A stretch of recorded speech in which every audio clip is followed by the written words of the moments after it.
Welcome to Charles Dickens' A Brain on Fire, a series that digs deep into the life and works of one of the greatest novelists of all time.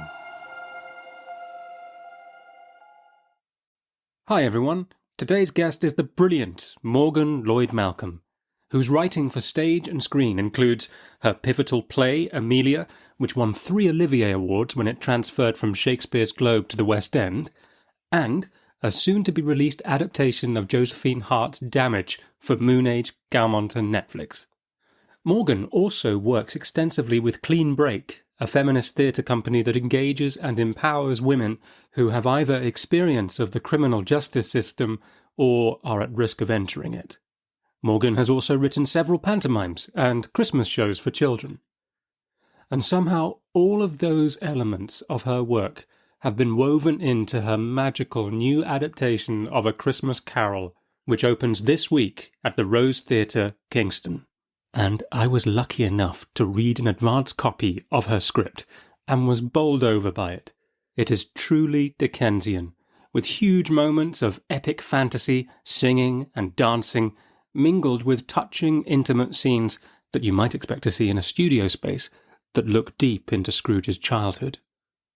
The music in this episode is taken from the show itself and has been composed by the hugely talented Eamon O'Dwyer, who was also an excellent fest day in Twelfth Night many moons ago at Bury St Edmunds, by the way.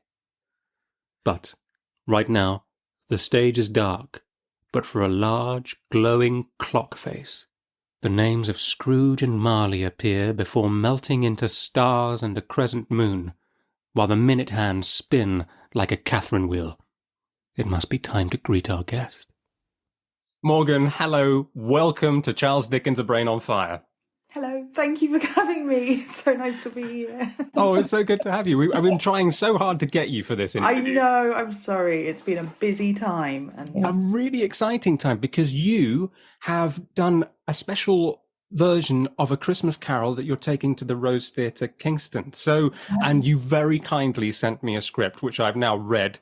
And I absolutely love. Oh, lovely. Thank you. And I now have to obviously watch what I say because you must have things in there that you don't want spoiled before the audience get to see. Yeah, there might be some moments that would be nice to keep under wraps, but I think the main stuff that we've got in there that I guess is our little twist on stuff is we've got a woman playing Scrooge and we've got a female Scrooge, and she's playing her as a woman, so it's not like it's a woman playing a man. It's a woman in a man's world, in that sense, for our Scrooge. And we have the addition of Dickens in there. So Dickens is basically creating the story with the young children that she meets. And this all kind of came from, in my research, after I read The Christmas Carol several times and was thinking about it and sort of taking it all in and thinking about the world that Dickens creates with the story, I was really intrigued by the idea that he at some point went and visited a ragged school in East London and witnessed the harsh conditions that the children were living in, and this potentially directly influenced him writing this story, and it became something that you can see threaded through the whole story. And for me, I was trying to find a version that fitted, because obviously every time when you're adapting a piece of work that's been adapted before, you're always trying to think about what your take on it is, but also who you're writing it for. And the Rose Theatre is a really special case because it's got this incredible young company that they work with every year who are part of the cast. They're every bit as part of the cast as the professional cast, but like the kids are just as professional and amazing. And they have, I think we've got 18 in the kids cast, maybe 20. Oh God, I could have got that wrong, but it's 18 to 20 every year, and there's two lots of them, so they alternate different nights. And they're such a big part of the Rose Theatre's sort of tradition. And so I had to really think, and they're not just there to kind of create crowd scenes and, fill the stage up. They have parts and they are entrusted with a lot in the shows. So I had to think about how I was going to do that with A Christmas Carol in a way that doesn't waste their talents, at the same time as complement what the professional cast are doing.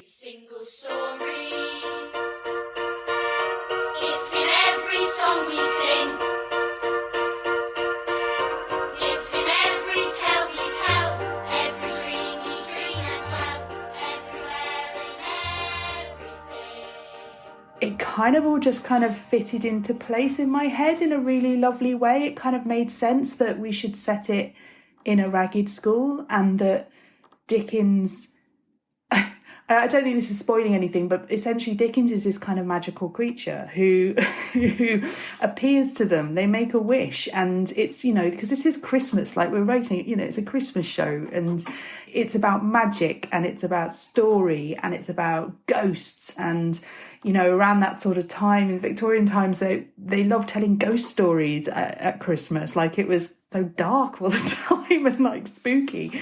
And so all of these things all blend together into this idea of these children creating this story with Dickens in the hope that it might make some actual real change, which is what I think we all do as writers, is hope that the stories we make will change things. And this story, which is about a person who needs to change and does change in quite a massive way, it kind of all fitted in. Sorry, I've just completely monologued that, but it was... No, don't worry, it's great. What I really picked up from your script is that how it starts, I thought that I knew what I was going to get. I thought, oh, it's children. Okay, so the framing device is you've got the children and they are told the story and they might interject a little bit. Yeah. No, they have huge agency within the tale, and everything you said about the Rose Theatre and the Christmas Company of Children, that makes total sense. And you seem to have combined, I think, is it 3 layers of reality here? You've got time travel. Yeah, it's amazing. So you've got the kids in the ragged school. Yeah. You've got Mrs. Scrooge herself, and you've also got the apparition, the sort of physical presence of Dickens there as well, and how they all join up is really, and really obviously very powerful. all the travelling back in time and forward in time, all of that kind of time travel stuff. It's just so delicious. It's a theatrical thing. Like, it's really fun to try and work out how the hell to do that and to have fun with it. So it's a real gift, actually, of a sort of source material to try and work out how to make it on stage, like how to physically make it. It's fun to do that. And I guess I've tried to really lean into that just purely because we have so many kids in the cast, and it's like, let's make this fun. And that doesn't mean it's not going to be scary and spooky and dark and sad as well. Like, it's kind of a play about grief. Like, it's about what you've lost and who you've lost and, what you'll never get back, but maybe you can preserve other things or change the way that you live so that you don't lose in the same way, I guess. Just to sort of cut in on that, there's something that really, really hit me hard reading it as well, where you fleshed out moments that we know in the original from Scrooge's past about his sister. And we get a proper scene there, not just in the schoolroom saying, oh, Daddy says you can come home, not that usual one that we get something else that I'm not going to give away, but it's I'll keep that one as a little surprise. So for our Scrooge, I couldn't just plonk her into the story as a woman. Like, I couldn't just go, oh, it's Scrooge but a woman. Like, I had to really think about that and what that meant. And actually, if you were a woman trying to exist as a working person in the world that Scrooge does in that time, that would have been really hard. That would have been a really tough thing to do. And not that it's impossible. It's entirely possible, of course. And there were plenty of women doing it. But that was the sort of the basis that I started from. And so then it was like, well, has she had to harden herself in order to survive in that world? Yes, she probably has. And actually, is there some kind of trigger for why she's done that? Like, so that's why I started really digging into what that might be and trying to flesh out what her family life was like and how she felt. I guess our Scrooge felt different to her brother and sister, and like she didn't really fit in place. She doesn't want to get married. She wants to work in the way that a man works, but her dad doesn't really approve of that. And she's not perfect like her sister, and she's not perfect like her brother. And there's a lot of feeling very outside of life. And that felt very true to this character of Scrooge, who is very outside of life, whether by design or by choice or whatever that is. And And we don't let Scrooge off the hook. I'm not saying that she, you know, she's become this bitter old person that she has because she's had a terrible childhood. She's made choices, and I think we kind of dig into that in the way that the children view her through the play. I was going to say that actually what I found interesting, how the children don't agree always on how to perceive Scrooge. They all have different opinions about how, you know, there's different levels of empathy, but there's also levels of reality about it. Like, we shouldn't be letting people off the hook just because of something that's happened in their past. Like, that's everybody's had a terrible time at some point.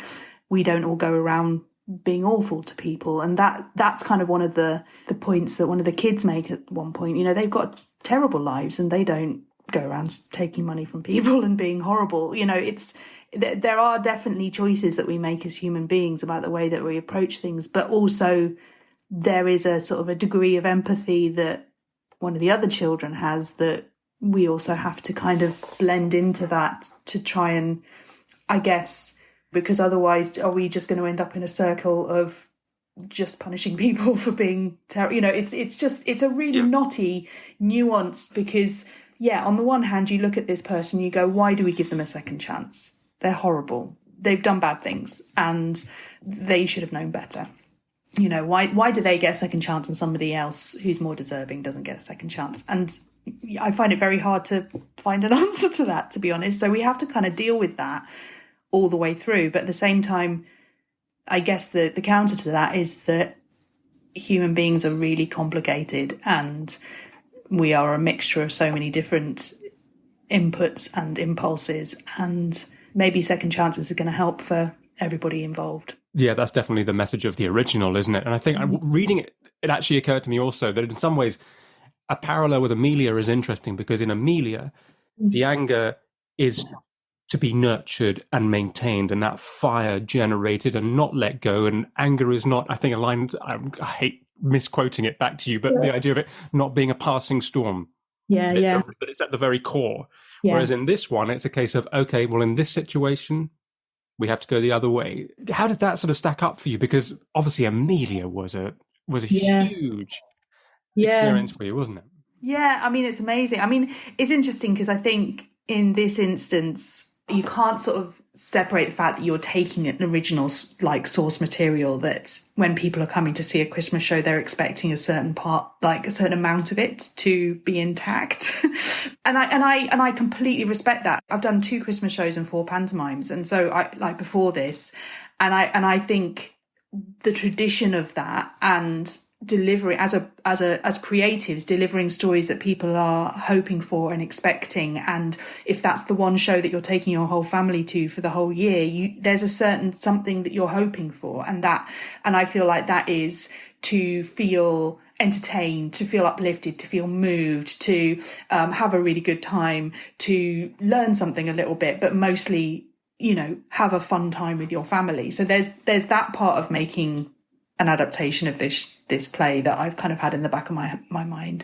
There's the part that is about trying to think about what my take is as Morgan and, you know, the version of Amelia that you know, that I can bring to it, like my Amelia kind of vibes, as it were, because I feel like those still bubble away in me quite strongly. And so, and I'm always looking at pieces and thinking about the conversations that we had with Amelia and how those kind of continue to sort of infuse my work. And so I guess that's where my instincts were to make Scrooge a woman and to explore what that felt like and what that would be like. And she's operating in a very different world to the one that Amelia was operating in, but at the same time it's kind of the same. It's like, it's quite interesting looking at that, and she's from a different part of the world and she's trying to do different things, so that was interesting to grapple with.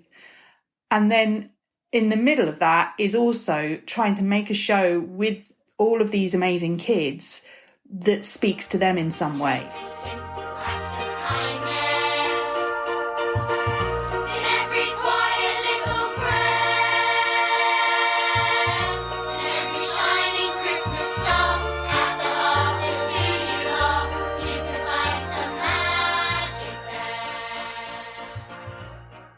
You know, I was making Amelia for the audiences of the globe and young women, obviously, but with people as a whole. And this is a family show, so you're talking to whole generations. But for me, it's the most important people are the kids on the stage and the kids in the audience. And so it was about making this story both accessible to them, but also talking about stuff that they're passionate about. And for me, in talking to the kids and in talking to kids in general, themes of looking after each other, of community, of sharing and letting them make some decisions, and also just their honesty of looking up at like adults and going, what are you doing? You're ruining everything. Like you are destroying the world. What are you doing? And that became like the real driver for this version of the play, I think. And yeah, so it's a blend of all those things. And I think there's some Amelia stuff in there, but it was also all of the bones of the story are in there. Like it's funny because I was sort of thinking about some of the ire we got for Amelia and the anger we got for, rewriting history and, it wasn't like that back then kind of thing. And we were a feminist polemic kind of grumbles. And I kind of had in the back of my head the idea of people going, oh, don't let Morgan do Christmas Carol. Oh my God, she's doing a woman as Scrooge. Why are they letting her do that? But really, it's the same story. It's exactly the same story. It just has that layer of like, oh, what if she was a woman? Like, that's it. What if she was a woman? And what if actually we're talking about letting some kids decide how the story's told? And it's the same story, but it's told in their way. And so I think that was a really long-winded answer, but I think that's how Amelia kind of folds itself into it in that way.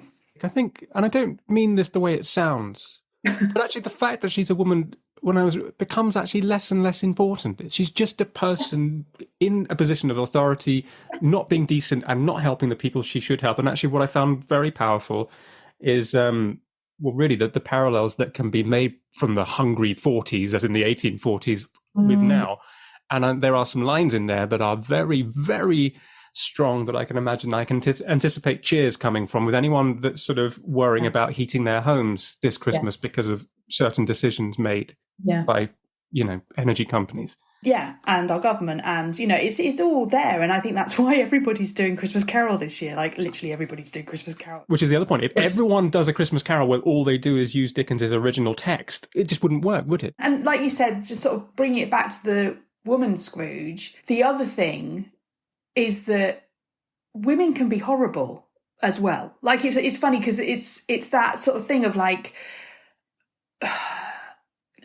Let us see those horrible women. Let us see, we've kind of, when we've talked about her in the sense of, that kind of Margaret Thatcher syndrome where you've managed to claw your way up to the top.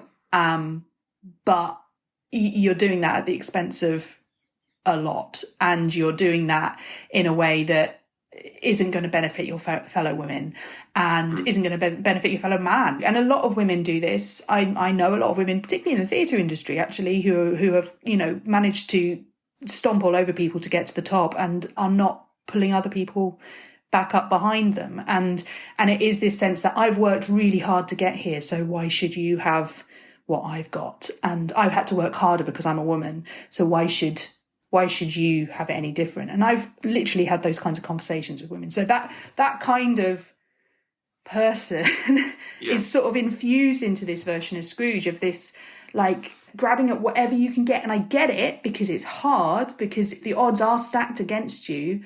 But ultimately, it's only ever going to isolate you if you have that attitude to life. And yes, we have to work harder. But if you do all that and forget everybody else below who's still working hard, then you're going to be alone and you're going to be sad and you're going to be miserable. And that's kind of what the story of Scrooge is, Absolutely. And it's so well put. That is very well put in the adaptation as well. Yeah. It's really interesting you mentioned Margaret Thatcher, because again, I'm sort of a bit sort of twitchy because I can, on one hand, I can see that she was a very, very intelligent, capable woman who liked to debate. She wasn't scared to just say, this is what I think, and she would face down anyone. And at the same time, her total narrowness of vision to be able to empathize properly with other people. Yeah. And it's a really interesting thing, isn't it? Yeah, and it's also that thing of thinking that now that you're up there with all that power, this is the way you're supposed to behave because you've seen all these other men do it before. Yeah. And rather than going, hang on a minute, there's probably a different way, and there's probably a kinder way, and there's probably a way that includes way more people, but it's scary to make that kind of change, I guess. And it's hard to share power as well, I think, when you get up there. But I think that's kind of the answer, really, to how we change things. Yeah.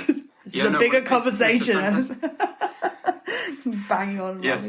No, not at all. No, this is great because this is at the heart of the story. Seeing Dickens in your adaptation as well. And of course, you mentioned right at the start about that Victorian tradition of telling stories. So A Christmas Carol as a story is a story to be retold. It's, Dickens's language, we know it's amazing. It's one of the most perfect books he's ever written, and so you can sit down and you can read every comma and think, wow.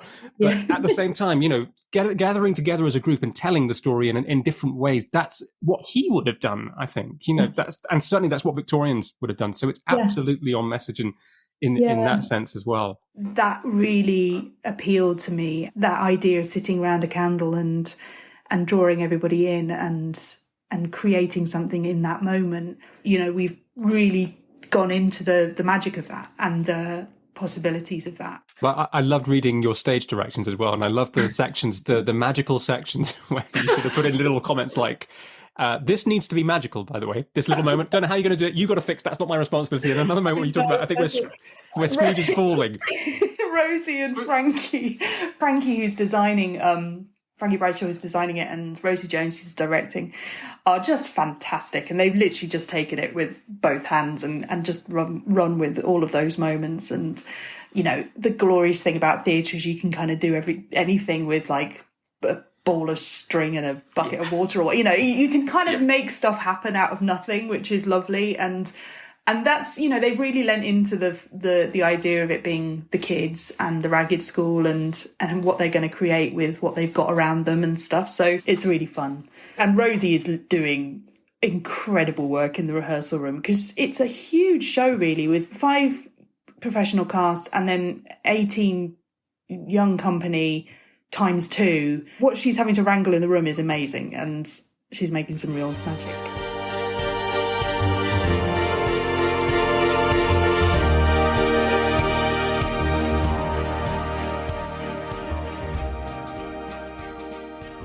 We've got another week of rehearsals and then we go into tech. But there's 2 weeks of tech because we have the 2 casts of kids. So it's a slightly longer tech than other shows, which is really great, to be honest. But it is because they need it, because obviously you tech one company and then you have to tech a whole other company. And then we got a few previews and then we're straight into Christmas. Gosh, exciting stuff. But when you sit down to write this, and you present it and you have the company, did you do a conventional read through with? Yes, we did actually. Yeah. And apparently they haven't done that for a few years. Like I guess because it's quite hard to wrangle everyone into the room, but we did manage a read through. The kids start rehearsing much earlier, because they start doing weekend rehearsals sort of at the end of summer. And so they can start learning like sequences and dances and start trying to work out some of the physical moments and everything. So when they'd had their first day, the professional company came and joined, and because they were cast by then, and we did a read through and it was brilliant. It was great. And obviously, and also they'd also learned a couple of the songs already. So Eamon O'Dwyer has been writing the songs and they're beautiful. And they learned a couple of the songs, so they sang them during that read through, and it was great because the professional cast obviously didn't know them yet, so they were just like, whoa, listening to the kids singing, and it was just gorgeous. It was...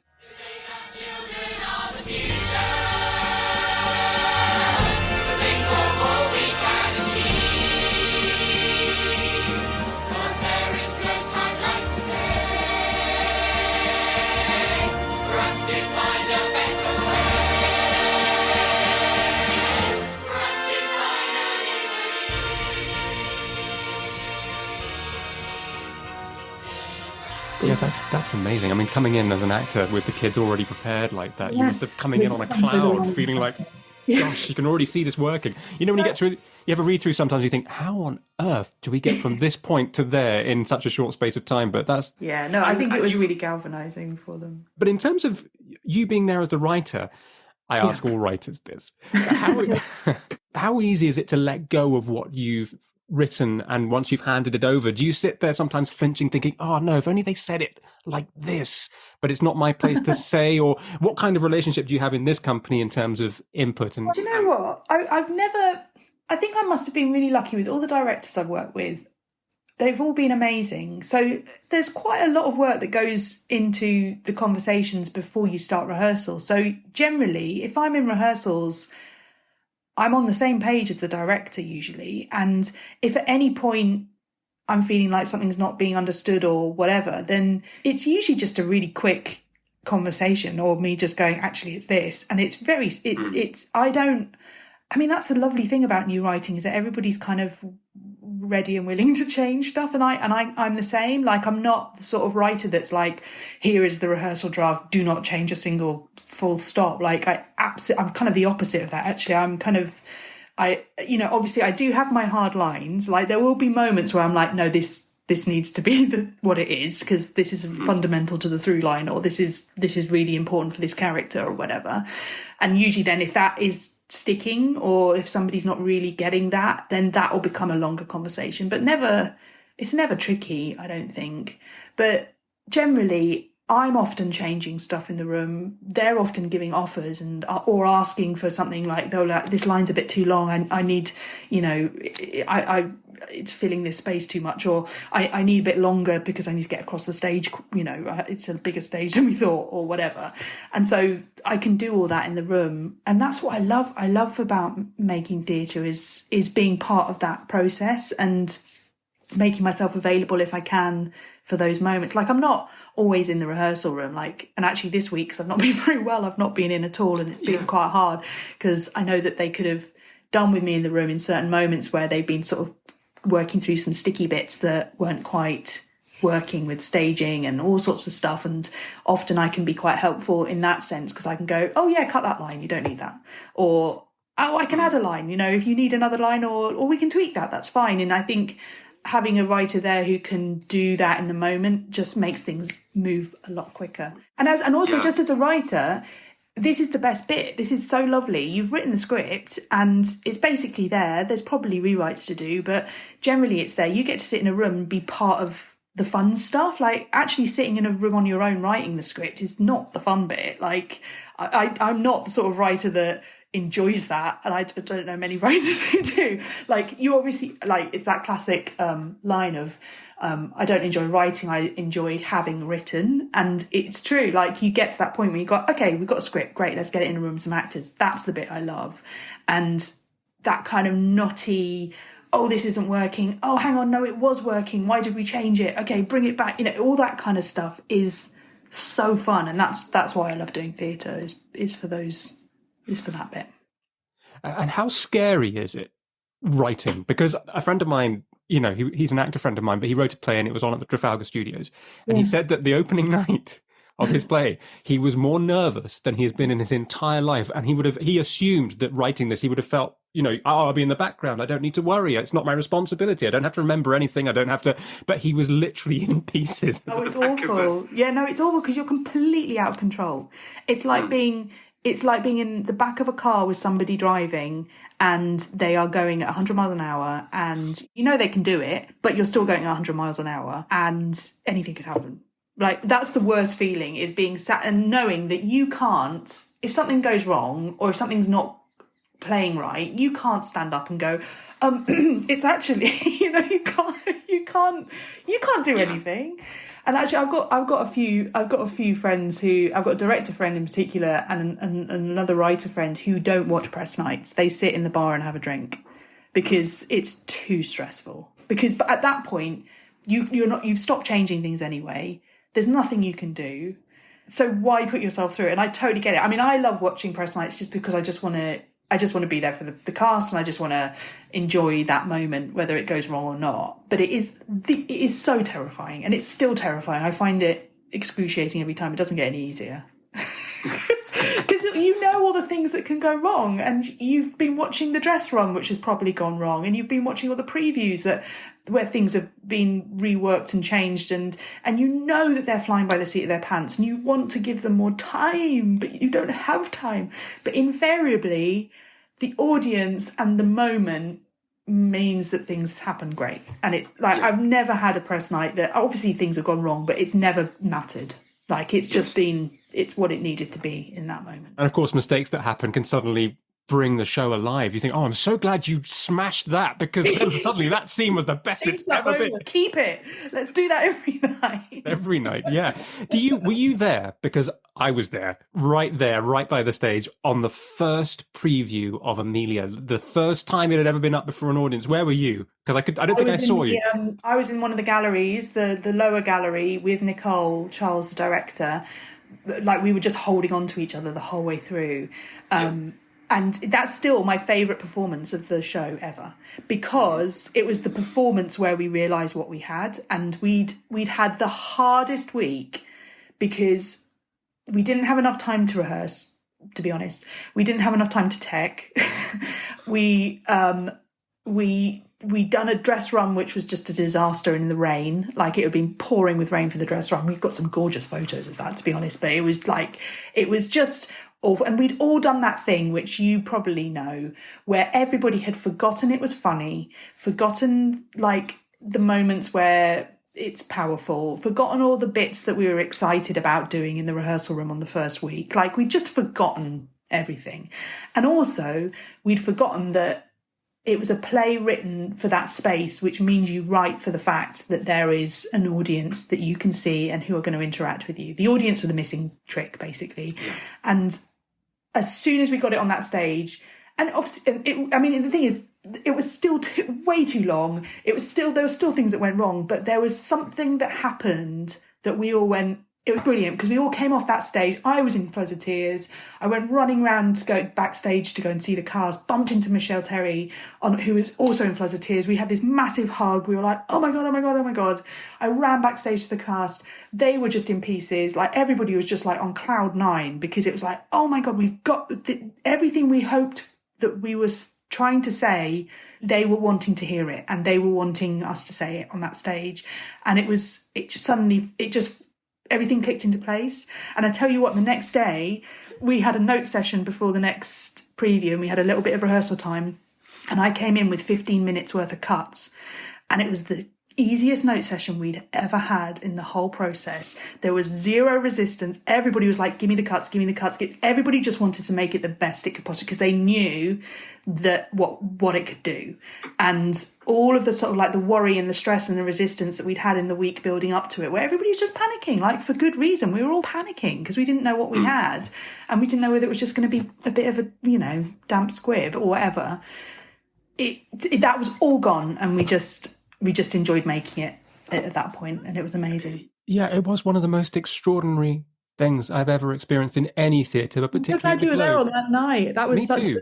I got the uncut. I got the direct, the Morgan cut, the before the 15 minutes were gone, and before the then further 30 minutes went for the West End. Oh yeah. gosh, yeah. But it's so seared. There are experiences I've had at the theatre in my life, and it's definitely up there with one of the most potent, because also, we know with the Globe that it refers to itself as Shakespeare's Globe for lots of very sensible reasons, and it puts on the classic plays. But I think what's often forgotten, maybe out in the general public, is the same with places like the RSC as well. When they get new writing in there, it can just be so powerful and transformative, can't it? Yeah, and that as an offer, as a group of people making a show for that space, like, most of us on the team hadn't made work in that space before, so we'd been told what it could be like, and we didn't know what that would actually feel like, and it was amazing. Yeah, it was amazing. Was it stressful also because the message of the play, were you expecting and anticipating a sort of a backlash, and so you weren't sort of sure, because you hadn't proved it yourselves yet, you weren't quite in your armour enough to sort of feel... I think it was more that it meant a lot to us as a company, not even just me writing the play, but as a company. Every time we would do it in the rehearsal room, every time we would practice on the stage, it meant something, and we felt emotional about doing it. We felt empowered by doing it. And I feel like that is that thing, like, I think every creative who does stage work knows this. When you put yourself up on that stage, it is like being the most exposed you've ever been. So it's like going up on that stage and going, we really care about this. Look at my naked body. I love it so much, and I really want you to look at it and recognize it and say that this is something that you need as well. Because otherwise, I don't know what I will do with myself because we need to say these things. And that was what was underneath our panic and our worry, that we were going to go up there, say all these things, and everybody would go, oh yeah, all right, okay, yeah, sure, yeah, I get it. But if people had done that, yes, and I'm sure lots of people did, to be honest, but like what we heard, the play's not for everyone. It definitely doesn't speak to everyone, and I know that.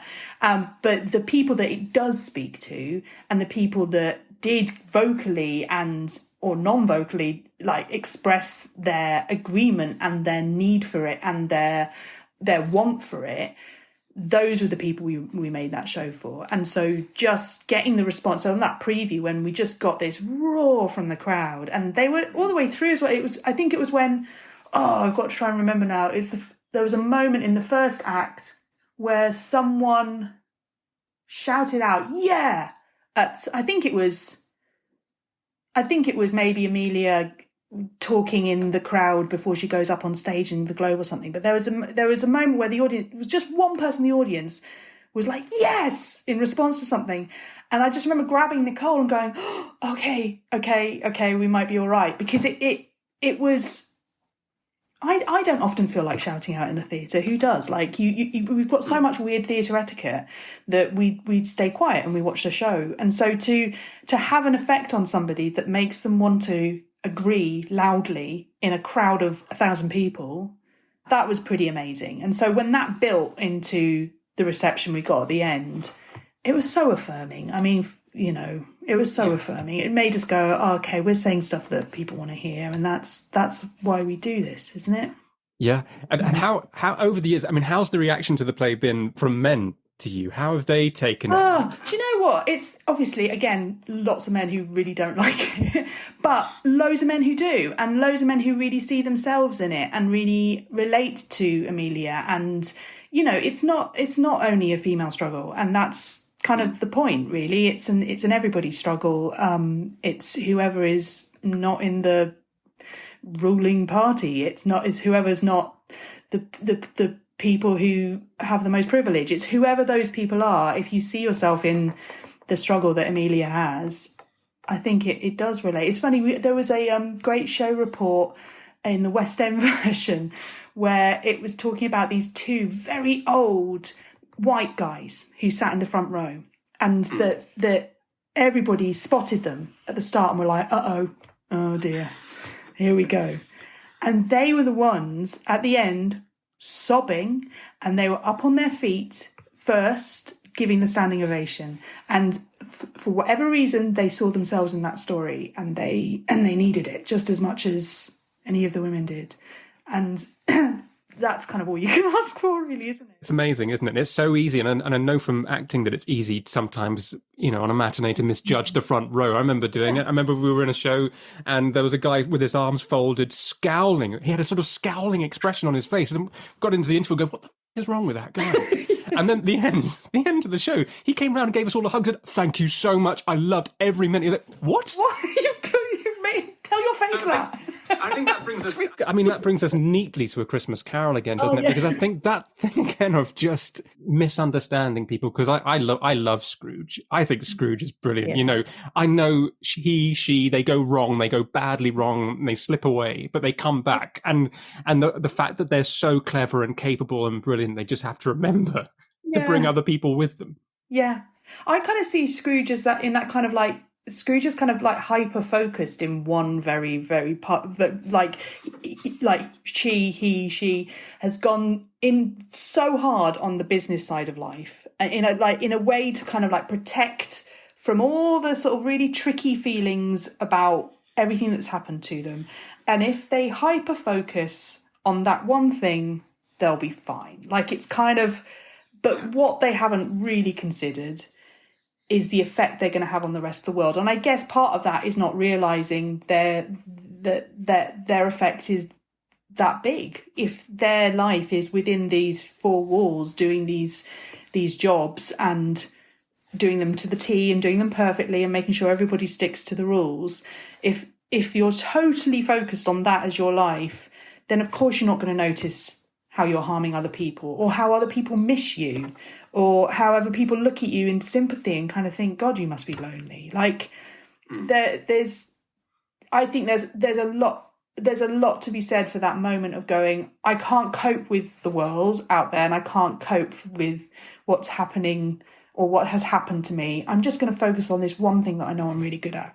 And I think that's kind of what Scrooge did, rightly or wrongly, and it just made their life really, really sad. And luckily they got this chance to see that. Yeah. I was wondering, with the portrayal of a female Scrooge, is she in some way showing men how men behave by being a woman in some sense, trying to play a man's game? Yeah, well, I guess, yeah. I mean, that's a lot of what the thinking about her is get back to what we were saying about that kind of Margaret Thatcher thing, is like, if you're playing the boys' game, you have to play it harder than them. And so I guess she is sort of reflecting back to men what it actually means to behave in the way that they do in order to get that. But she still made those decisions to do that. So she's not necessarily doing it in any way to teach a lesson, but it is a reflection on what you have to do in a capitalist, classist, racist, sexist society. Is you have to conduct business in a way that is going to harm people, and that's what she's done. Yeah, and that pings back, actually, just you saying that makes me think about Amelia again, where you see, you actually have Charity Wakefield portraying Shakespeare, don't you? You have women showing men, and it's just very interesting as a man watching that thinking, oh, right, okay. Well, do you know what was the wonderful thing about, I remember Charity rehearsing and doing some movement stuff to work out how to move as Shakespeare and move as a man, and all the women who were playing men did this.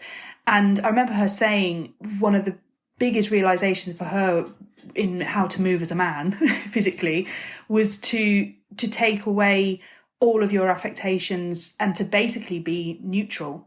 So she was like, oh my God, it's so freeing to move as a man, because I'm not thinking about crossing my legs or presenting myself slightly to the side or, sucking my stomach in it. I'm just being neutral. I'm just being me. And that was a really interesting discovery and quite an exciting one. It's like, oh, so base neutral is man, and then everybody else puts other things on, like these masks and stuff, in order to do that. And that doesn't necessarily mean men don't, but it's an interesting takeaway from trying to work out how to present in the world as a man.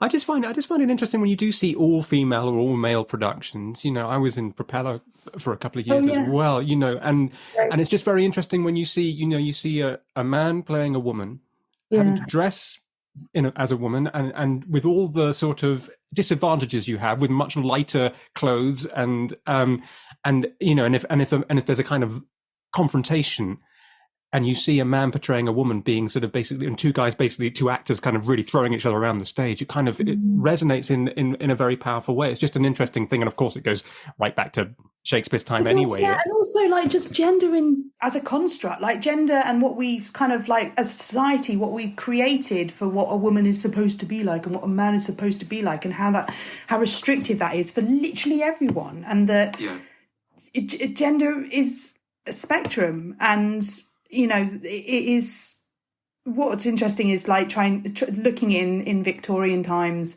what she would have been doing. She'd still have to present as a woman, but she'd be doing business like a man. So that must have been really, really hard to do that, really.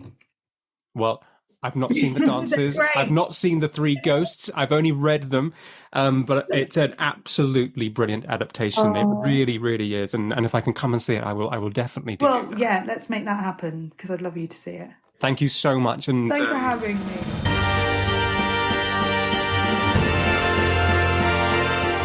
Christmas Carol has now opened at the Rose Theatre, Kingston, where it runs until the 2nd of January. To book your ticket right now, go to rosetheatre.org.